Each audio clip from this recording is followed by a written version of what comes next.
ರಾಮ ಮಂದಿರ ದೇಣಿಗೆ ಅವ್ಯವಹಾರ ವಿಚಾರವಾಗಿ ಕುರಿತಂತಹ ಸುದ್ದಿ ಇದು. ಅಂದರೆ ಅಯೋಧ್ಯೆಯಲ್ಲಿರುವಂತಹ ರಾಮ ಮಂದಿರ ಹಿಂದೂಗಳ ಪವಿತ್ರ ಕ್ಷೇತ್ರ. ಅಲ್ಲಿಗೆ ಹರಕೆಯ ರೂಪದಲ್ಲಿ ಸಾಕಷ್ಟು ದೇಣಿಗೆ, ಕೋಟ್ಯಾಂತರ ರೂಪಾಯಿ ದೇಣಿಗೆ ಬಂದಿದೆ.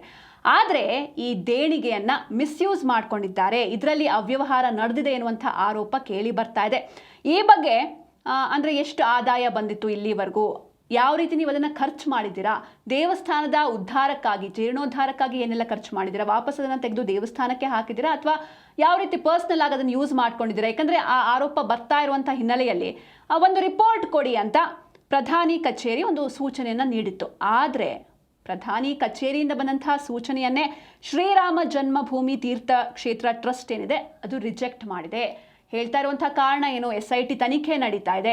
SIT ತನಿಖೆಗೆ ನಾವೇನೆಲ್ಲ ಡಾಕ್ಯುಮೆಂಟ್ಸ್ ಬೇಕೋ ಅದನ್ನು ನಾವು ಕೊಡ್ತಾ ಇದ್ದೀವಿ. ಸೊ ತನಿಖೆಯಲ್ಲೇ ಎಲ್ಲವೂ ಕೂಡ ಬಹಿರಂಗವಾಗಲಿ, ನಾವು ಯಾವುದೇ ಕಾರಣಕ್ಕೂ ಪ್ರಧಾನಿ ಕಚೇರಿಗೆ ನಾವು ಡಾಕ್ಯುಮೆಂಟ್ಸ್ಗಳನ್ನ ಸಬ್ಮಿಟ್ ಮಾಡೋದಿಲ್ಲ ಅಂತ ವಾದವನ್ನು ಮಾಡ್ತಾ ಇದ್ದಾರೆ. ಹಾಗಾದರೆ ನಿಜಕ್ಕೂ ರಾಮ ಮಂದಿರ ದೇಣಿಗೆ ಹಣ ಲೂಟಿಯಾಗಿದೆಯಾ?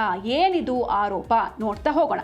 ಅಯೋಧ್ಯೆಯ ಶ್ರೀರಾಮ ಮಂದಿರಕ್ಕೆ ಬಂದ ದೇಣಿಗೆಯಲ್ಲಿ ಅವ್ಯವಹಾರದ ವಾಸನೆ ಹೊಡಿತಾ ಇದೆ. ಪ್ರಕರಣಕ್ಕೆ ಸಂಬಂಧಿಸಿದಂತೆ ಈಗಾಗಲೇ SIT ತನಿಖೆಯನ್ನು ಕೂಡ ಸ್ಟಾರ್ಟ್ ಮಾಡಿದೆ.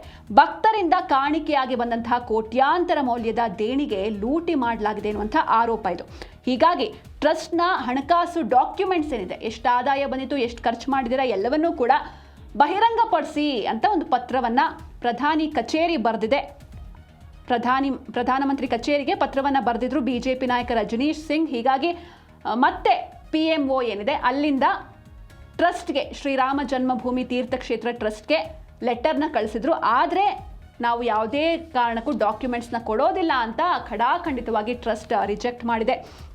ರಾಮ ಮಂದಿರದ ದೇಣಿಗೆ ವ್ಯವಸ್ಥೆಯಿಂದ ಸುಮಾರು 200 ಕೋಟಿಗೂ ಅಧಿಕ ಮೌಲ್ಯದ ನಗದು ಹಾಗೆ ಭಕ್ತರು ನೀಡಿದಂಥ ಚಿನ್ನಾಭರಣಗಳು, ಅದರಲ್ಲಿ ಕಿವಿಯೋಲೆ ಆಗಿರ್ಬೋದು, ಬಳೆ, ಹಾಗೆ ಸುಮಾರು 200 kg ಬೆಳ್ಳಿ ನಾಪತ್ತೆಯಾಗಿದೆ ಎನ್ನುವಂಥ ಆರೋಪಗಳು ಕೇಳಿ ಬರ್ತಾ ಇದೆ. ಆದರೆ ಹಣಕಾಸಿನ ವಿವರವನ್ನು ನೀಡೋದಕ್ಕೆ ಟ್ರಸ್ಟ್ ರಿಜೆಕ್ಟ್ ಮಾಡ್ತಾ ಇದೆ, ನಾವು ಕೊಡೋದಿಲ್ಲ ಅಂತ ಹೇಳ್ತಾ ಇದೆ. ಇದಕ್ಕೆ ಕಾರಣ ಏನು?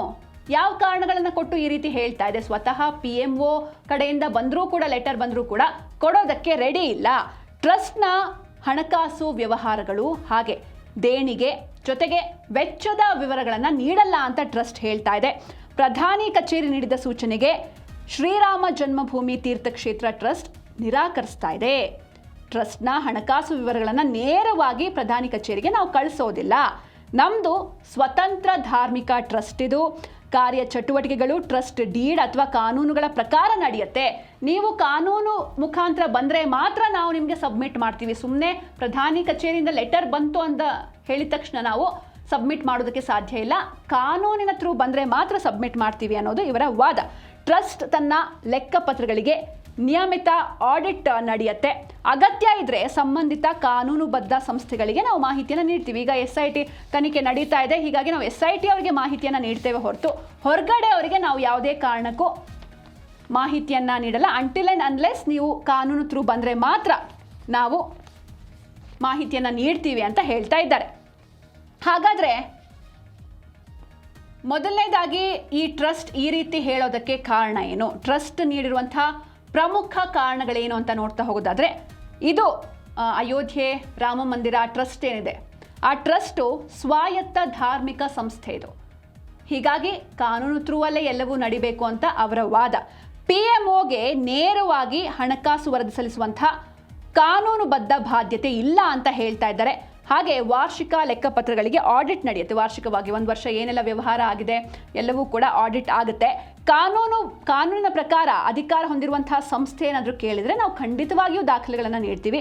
ಆದರೆ ನೇರವಾಗಿ ನಾವು PMOಗೆ ನೇರವಾಗಿ ಯಾವುದೇ ಡಾಕ್ಯುಮೆಂಟ್ಸ್ನ ನಾವು ಸಲ್ಲಿಕೆ ಮಾಡೋದಿಲ್ಲ. PMO ಕೇಳಿದ ಮಾಹಿತಿಯನ್ನು ಟ್ರಸ್ಟ್ ಯಾವ ಕಾನೂನಿನ ಆಧಾರದ ಮೇಲೆ ನೀಡಬೇಕು ಎನ್ನುವಂಥ ಒಂದು ಪ್ರಶ್ನೆಯನ್ನು, ಆಡಳಿತಾತ್ಮಕ ಮತ್ತು ಕಾನೂನು ಸಂಬಂಧಿತ ಪ್ರಶ್ನೆಯನ್ನು ಟ್ರಸ್ಟ್ ಕೇಳ್ತಾ ಇದೆ. ಆದರೆ ಯಾವಾಗ ಈ ರೀತಿ ಆರೋಪ ಬಂತು, ಕಾಣಿಕೆ ಹಣದಲ್ಲಿ ಅಕ್ರಮ ಆಗಿದೆ ಅನ್ನುವಂಥ ಆರೋಪ. ಯಾಕಂದರೆ ಭಕ್ತರು ಸುಮ್ಮನೆ ದೇವರಿಗೆ ಹೋಗಿ ಕಾಣಿಕೆ ಹಾಕಲ್ಲ, ಏನೋ ತಮ್ಮ ವಿಶಸ್ ಇರುತ್ತೆ, ಇಚ್ಛೆ ಇರುತ್ತೆ, ಅದು ಈಡೇರಲಿ ಅಂತ ಹರಕೆಯನ್ನು ಕಟ್ಕೊಂಡಿರ್ತಾರೆ. ಆ ಹರಕೆಯನ್ನು ತೀರಿಸಿರ್ತಾರೆ ಕಷ್ಟಪಟ್ಟು. ದೇವರಿಗೆ ನಾವು ಬೇಡ್ಕೊಂಡಿದ್ದು ದೇವರು ನಮಗೆ ಕೊಟ್ಟಿದ್ದಾನೆ, ಹೀಗಾಗಿ ಹರಕೆ ತೀರ್ಸೋಣ ಅಂತ ಹೋಗಿ ಕೊಟ್ಟಿರುವಂಥ ಆ ಕಾಣಿಕೆಯ ದುಡ್ಡಲ್ಲಿ ಅಥವಾ ಬಂಗಾರ ಬೆಳ್ಳಿ ಏನೇ ಆಗಿರ್ಬೋದು ಅದರಲ್ಲಿ ಅವ್ಯವಹಾರ ನಡೆದಿದೆ. ಇದಕ್ಕೆ ಯೋಗಿ ಗರಂ ಆಗಿದ್ದಾರೆ. ಅಲ್ಲಿರುವಂಥ ಉತ್ತರ ಪ್ರದೇಶದ ಮುಖ್ಯಮಂತ್ರಿಗಳು ಸ್ವತಃ ಅವರೇ ಈ ವಿಚಾರಣೆ ನಡಿಬೇಕು ಅಂತ ಸಾಕಷ್ಟು ಮುತುವರ್ಜಿಯನ್ನು ವಹಿಸ್ತಾ ಇದ್ದಾರೆ. ರಾಮ ಭಕ್ತರು ತಮ್ಮ ನಂಬಿಕೆ ಭಕ್ತಿಯಿಂದ ದೇವಾಲಯಕ್ಕೆ ಕಾಣಿಕೆ ನೀಡ್ತಾರೆ. ಆದರೆ ಆ ಹಣದಲ್ಲಿ ಈ ರೀತಿ ಅಕ್ರಮ ನಡೆದಿದ್ರೆ ಯಾರು ಇದಕ್ಕೆ ಕಾರಣಕರ್ತರು, ಅವರನ್ನ ಯಾವುದೇ ಕಾರಣಕ್ಕೂ ಬಿಡೋದಿಲ್ಲ ಅಂತ ಉತ್ತರ ಪ್ರದೇಶದ ಮುಖ್ಯಮಂತ್ರಿ ಯೋಗಿ ಆದಿತ್ಯನಾಥ್ ಎಚ್ಚರಿಕೆಯನ್ನು ನೀಡಿದ್ದಾರೆ. ಸನಾತನ ಧರ್ಮದ ಭಾವನೆಗಳನ್ನು ನೋಯಿಸೋದಕ್ಕೆ ಯಾರಿಗೂ ಕೂಡ ಅವಕಾಶ ನೀಡೋದಿಲ್ಲ.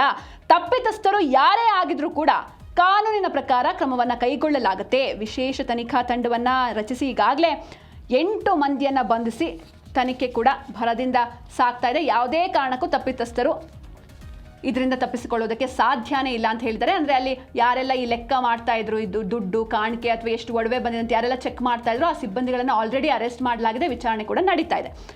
ಆದರೆ ಇದರ ಮಧ್ಯದಲ್ಲಿ ಈ ಹಗರಣದಲ್ಲಿ ಬಿಜೆಪಿಯ ಪಾಲು ಕೂಡ ಇದೆ ಎನ್ನುವಂಥ ಒಂದಷ್ಟು ವಿಷಯಗಳು ಓಡಾಡ್ತಾ ಇದೆ. ರಾಮ ಮಂದಿರ ಹಗರಣದಲ್ಲಿ ಬಿಜೆಪಿ ಪಾಲಿದೆಯಾ? ಹಾಗಾದ್ರೆ ಶ್ರೀರಾಮ ಮಂದಿರ ನಿರ್ಮಾಣಕ್ಕೆ 4 kg ತೂಕದ ಬೆಳ್ಳಿಯ ಇಟ್ಟಿಗೆಗಳನ್ನು ನೀಡಿದ್ರಂತೆ, ಅದು ಕೂಡ ನಾಪತ್ತೆಯಾಗಿದೆ.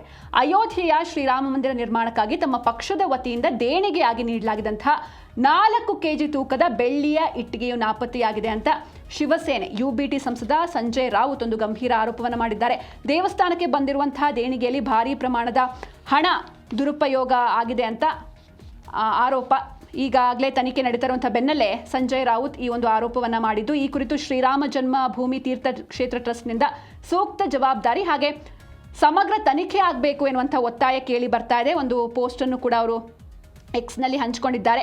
ಮಂದಿರ ನಿರ್ಮಾಣದ ಸಂದರ್ಭದಲ್ಲಿ ಶಿವಸೇನೆ ಮುಖ್ಯಸ್ಥ ಉದ್ಧವ್ ಠಾಕ್ರೆ ಅವರು ಸಾವಿರಾರು ಶಿವ ಸೈನಿಕರು ಹಾಗೂ ಸಾಧು ಸಂತರ ಸಮ್ಮುಖದಲ್ಲಿ ಬರೋಬ್ಬರಿ 1 ಕೋಟಿ ರೂಪಾಯಿ ನಗದು ಹಣ ಹಾಗೆ ಪವಿತ್ರ ಬೆಳ್ಳಿಯ ಇಟ್ಟಿಗೆಯನ್ನು ದೇವಸ್ಥಾನಕ್ಕೆ ಅರ್ಪಿಸಿದ್ರು ಅಂತ ನೆನಪಿಸ್ಕೊಂಡಿದ್ದಾರೆ. ಆದರೆ ಈ ಬಗ್ಗೆ ಯಾವುದೇ ಮಾಹಿತಿ ಇಲ್ಲ, ಆಡಿಟ್ ನೀಟಾಗಿ ಮಾಡ್ತಾ ಇಲ್ಲ ಅಥವಾ ಏನೋ ಅವರ ಆರೋಪಗಳು, ಇದು ಎಲ್ಲೋ ಅವ್ಯವಹಾರ ಆಗ್ತಾ ಇದೆ, ಮಿಸ್ಯೂಸ್ ಮಾಡ್ಕೊಳ್ತಾ ಇದ್ದಾರೆ. ಈ ದುಡ್ಡನ್ನು ಎಣಿಸುವಂಥ ಸಂದರ್ಭದಲ್ಲಿ ಒಂದಷ್ಟು ಈ ವಿಚಾರ ಕೂಡ ಎಲ್ಲ ಕಡೆ ಸದ್ದು ಮಾಡ್ತಾ ಇದೆ. ಅವರು ದುಡ್ಡು ಎಣಿಸ್ಬೇಕಾದ್ರೆ CC ಕ್ಯಾಮ್ರಾ ಫೂಟೇಜ್ಗಳಿರುತ್ತೆ, ಆ CC ಕ್ಯಾಮ್ರಾ ಫೂಟೇಜ್ಗಳ ಏನಿರುತ್ತೆ ಆ ವಿಡಿಯೋಗಳು ಅದನ್ನೇ ತಿರ್ಚಿದ್ದಾರೆ ಎನ್ನುವಂಥ ಒಂದಷ್ಟು ಆರೋಪಗಳು ಕೂಡ ಕೇಳಿ ಬರ್ತಾ ಇದೆ. ಈಗ ಆಲ್ರೆಡಿ 8 ಜನರನ್ನು ಅರೆಸ್ಟ್ ಮಾಡಿದೆ. ವಿಚಾರಣೆ ಕೂಡ ನಡೀತಾ ಇದೆ. ಹೀಗಾಗಿ ನಿಜಕ್ಕೂ ಅಕ್ರಮ ನಡೆದಿದ್ಯಾ? ಒಂದು ವೇಳೆ ಅಕ್ರಮ ನಡೆದಿದ್ರೆ ಆರೋಪಿಗಳಿಗೆ ತಕ್ಕ ಶಿಕ್ಷೆ ಆಗಲೇಬೇಕು. ಯಾಕಂದರೆ ಇದು ಭಾರತೀಯರ ಅದರಲ್ಲೂ ಭಕ್ತರ ನಂಬಿಕೆಯ ಜೊತೆ ಆಡಿರುವಂಥ ಆಟ.